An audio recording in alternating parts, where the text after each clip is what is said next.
This episode is for educational and informational purposes only and is not intended as medical advice, diagnosis, or treatment.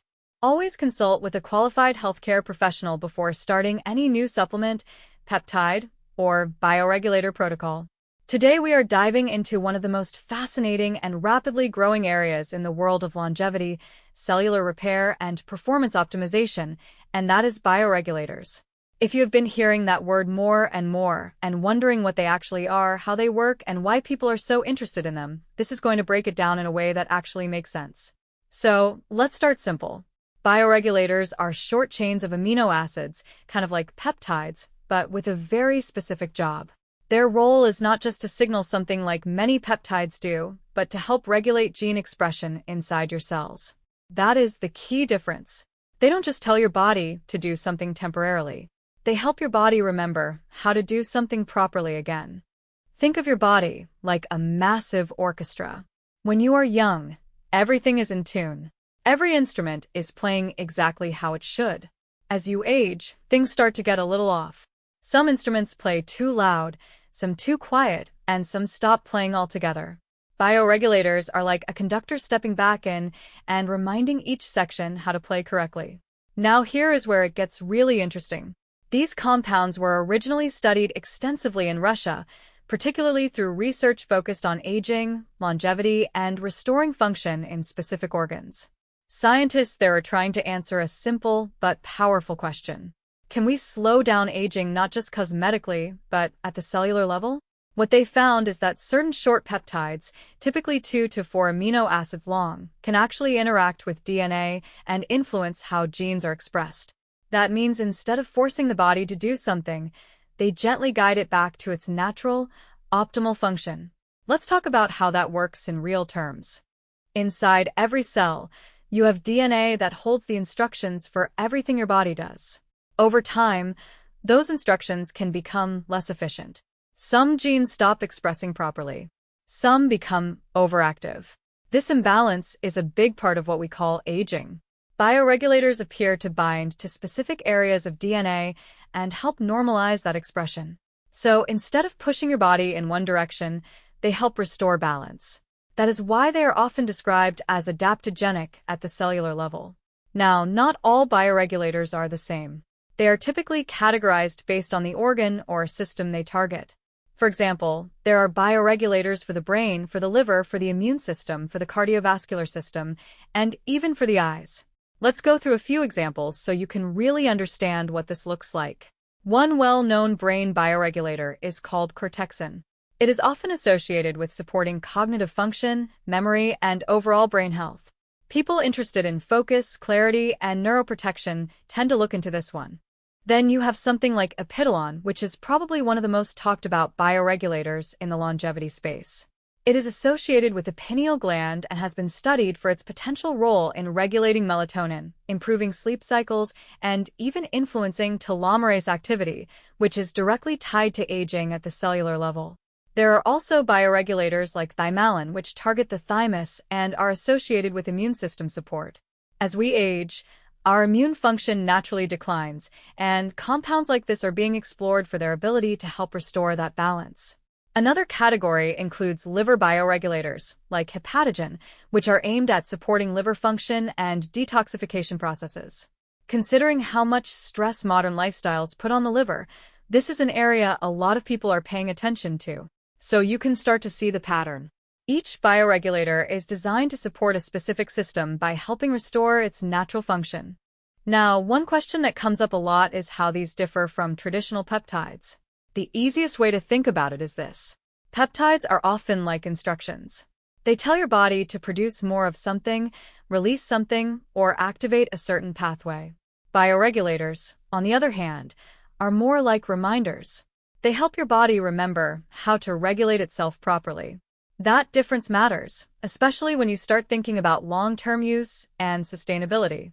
Because instead of constantly pushing your body, you're working with it. Another thing that makes bioregulators unique is their potential for lasting effects. Some research suggests that short cycles of bioregulators can lead to benefits that continue even after you stop taking them. That is very different from many compounds where the effects stop as soon as you discontinue use. Let's talk about usage for a second, just from a general educational standpoint.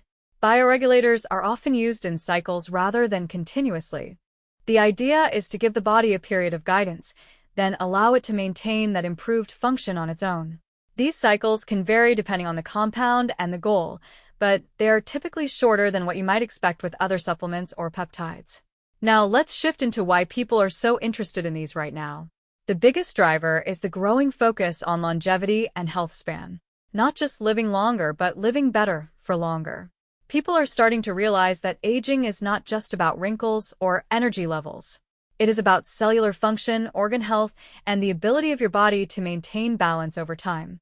Bioregulators fit into that conversation because they target the root of the issue. They are not just masking symptoms. They are working at the level where those symptoms begin. Another reason for the interest is the shift toward more personalized and targeted approaches to health. Instead of taking a one-size-fits-all supplement, people are looking for solutions that address specific systems in their body. If someone is struggling with sleep, they might look at something that supports the pineal gland.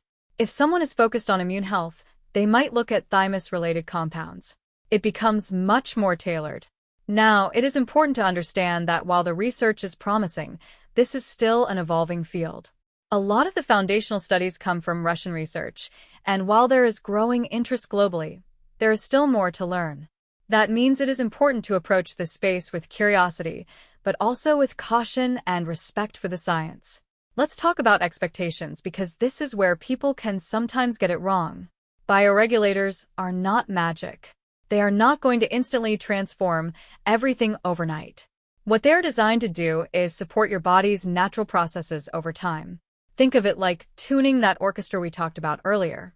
It is not a one-second fix. It is a gradual process of bringing everything back into harmony. That also means lifestyle still matters. Sleep, nutrition, stress management, and movement all play a role. Bioregulators are not a replacement for those things. They are a tool that can complement them. Another interesting aspect is how these compounds are being explored in combination with other approaches.